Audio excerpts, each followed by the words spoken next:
আসসালামু আলাইকুম। লাস্ট কয়েকটা ভিডিওতে আমি নিয়ে ভিডিও তৈরি করেছিলাম। সেখানে আপনারা অনেকেই বলেছেন যে, "ভাই আমরা যারা ফ্রেশ গ্র্যাজুয়েট তারা আসলে কি ফরম্যাটে সিভি তৈরি করব এবং কিভাবে তৈরি করব?" আপনাদের জন্য আমি একটি সিভি ফরম্যাট দিয়ে দিচ্ছি। সিভি ফরম্যাটটির যে ডাউনলোড লিংক সেইটা এই ভিডিওর যে কমেন্টস সেকশন আছে সেখানে পেয়ে যাবেন এবং এই সিভি ফরম্যাটটির সম্পূর্ণ ওয়ার্ড যে ফাইলটি এটা আপনারা পেয়ে যাবেন। যাতে এখানে যা আছে তথ্যগুলো আপনারা খুব সুন্দরভাবে এডিট করে বসিয়ে দিতে পারবেন এবং কি এখানে দরকার আপনারা পড়লেই কিন্তু বুঝতে পারবেন।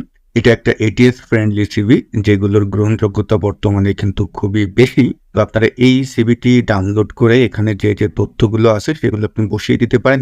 কিছু জায়গায় একটু চেঞ্জ করতে হবে। আমি পরামর্শ দেব কপি পেস্ট না করে আপনার মতো করে একটু লিখবেন। তারপরে যে স্কিলস গুলো আছে, প্রজেক্ট যদি থাকে, ইন্টার্নশিপ থাকে এগুলো আপনার মতো করে লিখবেন বাট ফরম্যাটটা এমন থাকলেই ভালো হবে। তো এটা ডাউনলোড লিংক পেয়ে যাবেন এই ভিডিওর ফার্স্ট কমেন্টে। সবাই ভালো